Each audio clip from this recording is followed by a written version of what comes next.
Olá, tudo bem? Espero que você esteja bem. No vídeo anterior eu expliquei um pouco sobre o componente de navigation e nele eu pude falar um pouco sobre a questão dos links, de como estava sendo criado e deixei para comentar um pouco sobre os componentes aqui da parte do footer nesse vídeo agora. Vou falar um pouco sobre o componente de tema, que é esse que possibilita mudar o tema para Light Mode e Dark Mode, trocando aqui o ícone de um sol para uma lua.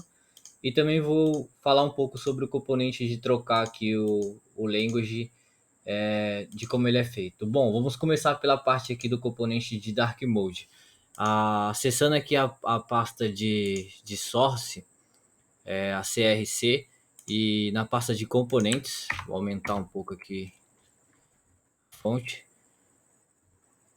No componente de tema, podemos ver que ele tem três arquivos: um index.tsx, um style e um teste. O teste unitário dele, né? Aqui, um teste bem simples mesmo, validando ali o light mode, validando o dark mode, fazendo um clique no botão, né? Para fazer a troca do ícone, do nome, e validando se trocou a classe do componente, do corpo do documento, na verdade. Então, conforme a pessoa clica aqui no corpo do documento, podemos notar que a classe do corpo do documento é trocada também para theme dark e theme light. Então, voltando aqui no source, na página e arquivo index.tsx dentro da pasta theme, né? Temos aqui o componente de uma forma simples. Ele importa um hook, user effect, um use state, o style aqui, né, com alguns atributos aqui de estilo, colocando um transitio aqui no ícone SVG, colocando alguns styles aqui no texto que tem dentro dele aqui, no spam, colocando um transform scale conforme passa o mouse, então o ícone que tem ali dentro ele acaba ficando um pouco maior. E alguns estilos aqui de cores, por exemplo, padronizando, uma borda também, então ali ficou sem borda. E basicamente é isso, aqui um padding também, né? Aqui podemos ver que ficou bem pequeno aqui o botão. Então tem alguns estilos CSS aqui para deixar esse botão estilizado dessa forma. No componente em si, temos a primeira constante, com o nome de Dark Mode, buscando um valor no local storage, buscando o item de Dark Mode. Esse item é o que faz persistir se a pessoa escolheu o valor Dark ou não. Então, conforme clica aqui, lá no local storage do web browser, ele grava aqui o Dark Mode, né? Então, se aqui tá falso, ele vai ficar no Light Mode. Se tá verdadeiro, ele fica no Dark Mode. Daqui, na linha 6, buscando esse valor do local storage, na linha 7, ele cria um user state com valor aqui de theme value e um set theme value.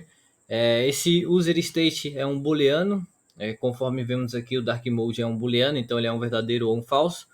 Então ele verifica aqui se o valor inicialmente é nulo, caso a pessoa tenha acabado de acessar a aplicação. Então se eu limpar aqui todo a informação do site e acessar o local storage, vemos que ele setou verdadeiro, porque inicialmente era nulo, aí ele setou verdadeiro e, e setou aqui user state, né? Aqui é um tenary, né? Um if tenary, e se ele não for nulo, ele vai pegar o valor que tem na constante dark mode e colocar dentro desse use state theme value. Conforme ele preenche esse use state theme value, ele vai acontecer aqui de algumas validações no template, né? Então, ele é apenas um botão, conforme podemos ver aqui, ele é apenas um botão mesmo.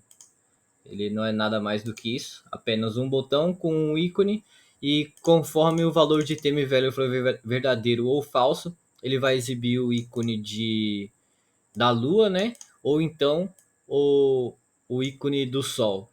E aqui no texto a mesma coisa. Se o valor for verdadeiro, ele vai exibir dark, e se for falso, vai exibir light.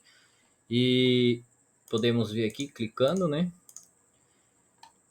E aqui temos um atrelado ao botão, um evento de onClick, né? Passando esse change theme. Nessa função change theme, é uma função que apenas seta o valor do theme value, pegando o valor atual e negando ele, tá fazendo assim um toggle do valor. Então, se ele vem falso, essa exclamação vai negar e vai tornar verdadeiro, e se vem verdadeiro, a exclamação vai negar e tornar falso, fazendo o toggle da informação. Então, cada vez que a pessoa clica, ele troca de verdadeiro para falso, de falso para verdadeiro, assim sucessivamente. E temos a utilização aqui do Hooker User Effect para cada vez que o theme value tiver o seu valor trocado, né? Cada vez que a pessoa trocar o valor, ele vai setar o valor lá no local storage da aplicação. Então, se vimos aqui em App Application, cada vez que o theme value tem o seu valor alterado, ele vai lá e vai setar esse valor novo do theme value aqui no local storage, e aqui ele verifica se for verdadeiro, ele vai remover a classe que tem no corpo do documento. Se for verdadeiro, né, ele remove a classe ThemeLight que tem no corpo do documento e adiciona o ThemeDark. E se não for, se entrar aqui no bloco de código else, ele vai remover a classe ThemeDark e adicionar a classe ThemeLight. Então, conforme a pessoa clica e o valor ThemeValue é alterado, acontece tudo isso, né? É setado o novo valor no local storage, setado a nova classe no corpo do documento, os ícones aqui é trocado automaticamente, o texto também é trocado automaticamente conforme a mudança do theme value, e basicamente esse é o componente de Dark Mode, né, de tema que tem aqui na parte de navegação do meu portfólio. E a utilização dele, como tínhamos visto lá no Navigation, apenas a importação do componente theme, e na parte do footer aqui do Navigator é importado o componente theme, que traz o botão com toda essa funcionalidade. E voltando aqui, basicamente esse botão aqui, e toda essa funcionalidade que faz o Dark Mode e o Light Mode. E as propriedades CSS que fazem o tema ficar com as cores claras ou as cores escuras, né, de noite ou de dia, fica aqui no index, no arquivo de style index, né, que é importado no main. Então esse arquivo aqui traz algumas propriedades global ali da aplicação. Posso até explicar um pouco agora dessas propriedades. No começo aqui do arquivo ele traz uma estilização do selection, que seria a questão de selecionar um texto. Então, conforme seleciono um texto, eu seto aqui um background, um color, e removo o text shadow que esse texto que está sendo selecionado possa ter, né? Então ele fica com essa cor preta e verde, e no tema dark ele fica com a cor oposta, né? Com a cor clara ali e com texto verde. E aqui também temos aqui a estilização do scroll bar, que é essa barra aqui, né, do navegador. Então tem a personalização aqui, alguns estilos aqui personalizando isso, né? Deixando com uma forma arredondada, deixando com essa cor mais cinza. E beleza. Aqui no body, no corpo do documento, tem alguns atributos de estilização aqui, né? De questão de fonte, é, tamanho mínimo, o tamanho da fonte. E temos aqui também uma variável CSS main color primário com a cor verde, né? Que é utilizada em diversos locais aqui no site, nos textos também. E temos aqui uma classe utilizando o e-comercial aqui, né? Para pegar, conforme o documento body tiver a classe theme dark, ele vai setar esses estilos aqui no corpo do documento. O background vai ficar, se for theme dark, né, vai ficar com background 00, a cor hexadecimal do preto. E se for conforme aqui, ele vai setar também umas variáveis CSS, o main color com a cor FFF, que é o hexadecimal do branco, o main color RGB com o RGB do branco aqui, né, 255, 255 e 255, que é red, green, blue, então todos vai ficar com 255 de valor. E aqui ele vai setar outra variável CSS com o main BG color primário com o valor hexadecimal 222, que é um cinza ali meio que não totalmente preto, né? E aqui com o e-comercial ThemeLight ele vai pegar o oposto, né? A configuração dessas variáveis CSS com as cores invertidas. Então aqui no main color vamos ter o 222, 32, né? E vamos ter aqui o main column RGB, que é Red, Green, Blue 000. E no main BG color primário a cor aqui hexadecimal do branco. E basicamente é isso daqui que faz a troca ali das cores total ali do corpo do documento. E onde é utilizado essas variáveis CSS, por exemplo, aqui está sendo utilizada a variável CSS do main color. Onde é utilizada essa variável CSS, acaba pegando o valor que foi trocado aqui, né? Conforme clicou no botão de tema. Por exemplo, aqui nos ícones, eu utilizo também a variável CSS, então os ícones SVG ele acaba pegando também a questão da troca ali pela variável CSS. Vou acessar outros arquivos CSS aqui. Aqui esse arquivo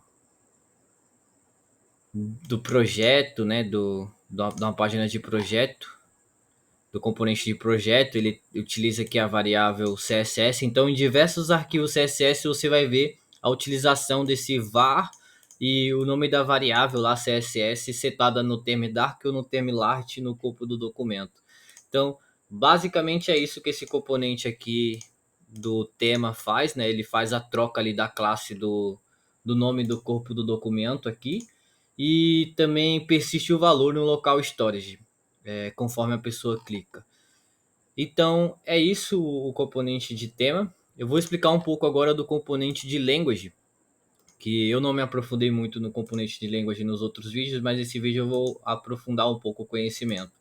Então esse componente de language ele é um select, onde no momento aqui só tem três opções de idiomas: o português brasileiro, o inglês e o espanhol, né? Português brasileiro é a minha língua nativa mesmo, e o inglês é uma língua assim que eu venho aprendendo, estudando. I speak basic English. E o espanhol é como se fosse um segundo idioma para mim. Nosotros habla idioma en los países de Sudamérica, muitos países habla espanhol também. Então, tem esses três idiomas. E aqui no componente de language, temos três arquivos também, um arquivo aqui de teste unitário, verificando se cada option tá com um valor ali de, por exemplo, no de português, né, PT, e no de espanhol o ES, e no inglês o EN. E aqui tem um arquivo de estilo também, estilizando esse select, né, deixando ele com um visual ali parecido com o do outro botão. Se removermos aqui, por exemplo, o padding, Vamos ver que ele ficou bem pequeno aqui, a questão do select. Então aqui é onde estiliza aquele componente ali, né? Então, tirei ali o if 100%, voltei. E aqui no arquivo de index, dentro da pasta language, temos aqui a importação de um hook user effect, a importação do hook de user translator, que é o que faz ali a questão da internacionalização do idioma, né? E a importação do estilo CSS que eu acabei de explicar. E iniciando o componente aqui, temos a utilização do hook de user translator, trazendo do hook user translator a variável t para usar a tradução e a variável, a constante, né? I18N. Conforme acessamos a instância I18N, conseguimos fazer a mudança do valor do plugin I18N Next a partir dessa instância I18N. Então, aqui no componente, ele basicamente tem um título, que é esse daqui de idiomas, né? Que está trazendo aqui, traduzido do languages.title, utilizando aqui o hook T, né? Aqui é a tipagem forçando para ser uma string, mas se o seu projeto não tiver TypeScript, como eu tinha falado anteriormente em outros vídeos, você usaria assim, né? Sem forçar a tipagem de string. E aqui tem um select, um select HTML normal. E nesse select com o nome de language, class name de app language, com aqui um data test ID e setando o valor da instância I18N language atual. Então esse select vai pegar, conforme carrega o documento, ele vai pegar sempre o language atual que está na instância I18N. E aqui com o onChange, um evento, né, de mudança ali de estado, conforme muda o select, ele vai desestruturar o evento, pegar o target e pegar o valor desse target e passar para essa função change languages, passando o valor para dentro da função.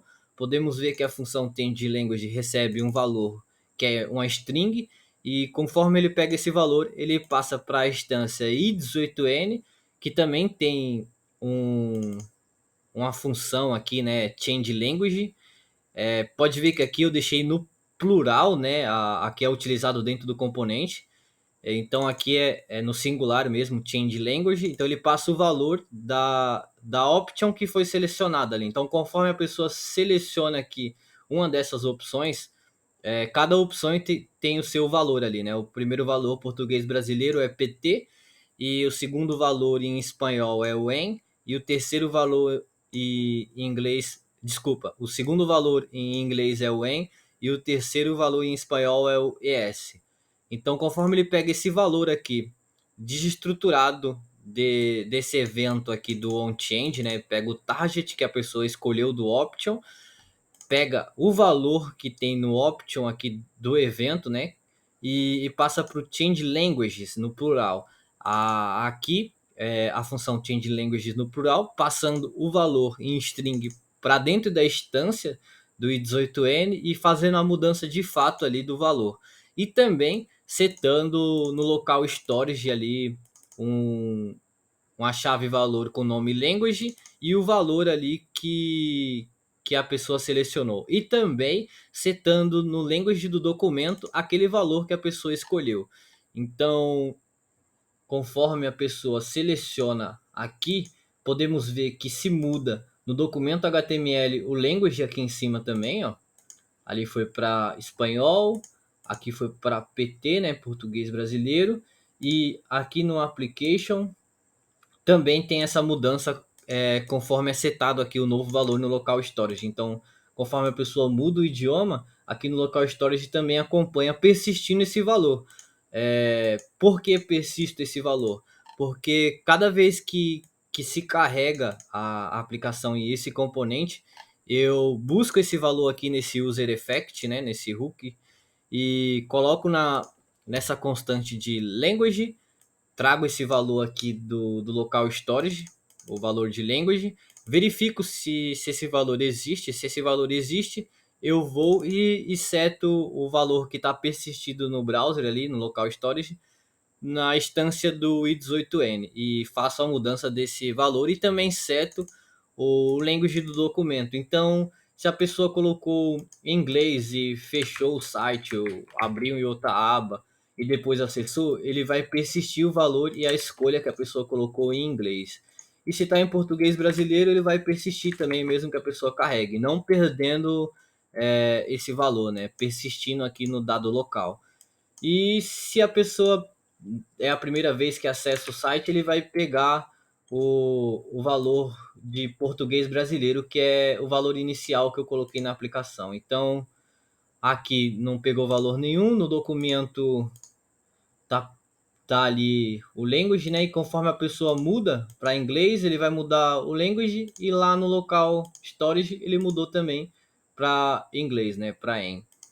E basicamente esse é a parte assim do componente de language que eu não tinha explicado profundamente ainda, que é a parte de selecionar ali. Eu só expliquei a questão da configuração do i18n, da instância e tudo mais, mas não entrei a fundo explicando o componente que faz essa mudança, né? Que é esse simples select aqui na parte de navigation.